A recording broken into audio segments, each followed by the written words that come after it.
পুরোপুরি মাটি হয়ে গেল।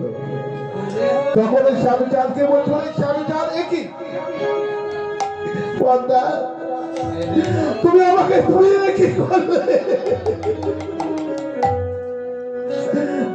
আজকে ওরা আমার সারা জনমের সাধারণ ভজন আজকে আমার বিফলে চলে গেল, আজকে মাটি হয়ে গেল। বলো দাও বাচ্চা, কেন তুমি আমাকে এমন করে? কেন তুমি সারা জনমের সাধন ভজন আজ আমার মাটি হয়ে সারা জনমে সাধন ভজন মাটি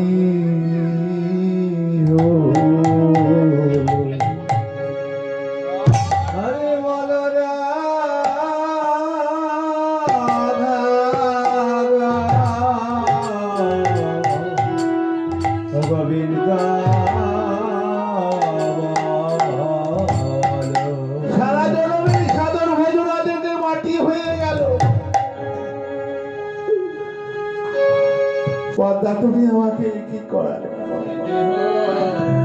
তাই তখন বলছে, স্বামী গো, তুমি আমার সন্তানকে তুমি ফিরিয়ে দাও, আমার স্বামীকে তুমি ফিরিয়ে দাও।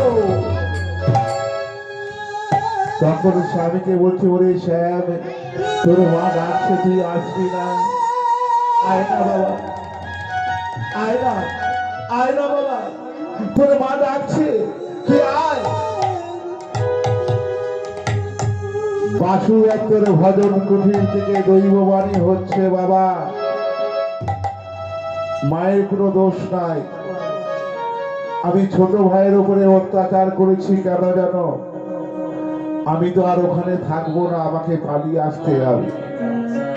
তার জন্য ছোট ভাইয়ের উপরে অত্যাচার করে মা আমাকে তাড়িয়ে দিল, গালাগালি দিল, আর এই মুখ দেখবি না বলেছিল। আমারই কৌশল, আমারই সব দেয়া, তাই মা আমায় ঠিক করেছে।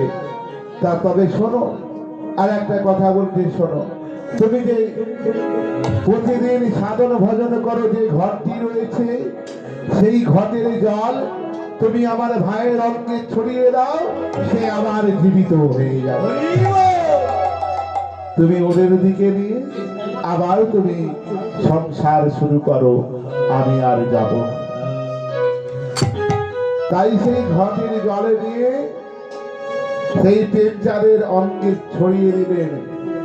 প্রেমচাঁদ জীবিত হলে, জীবিত হয়ে মাকে ডাকছে, মা।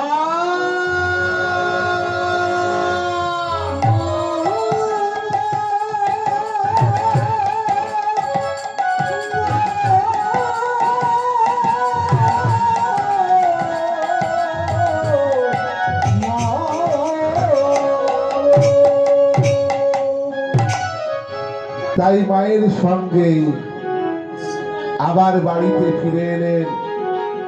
এই তুলসী তলাতে বাসুদত্ত আর প্রেমচাঁদ আর পদ্মাবতী তিনজনে এই বৃন্দাবনে উপস্থিত হয়ে নাচ গান করছে। মিলিল মায়ের কোলে সুন্দর গৌর হরি, ভক্তবৃন্দ সবে মিলে বল হরি হরি।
এইখানেতে মায়ের করে মিলন হলো।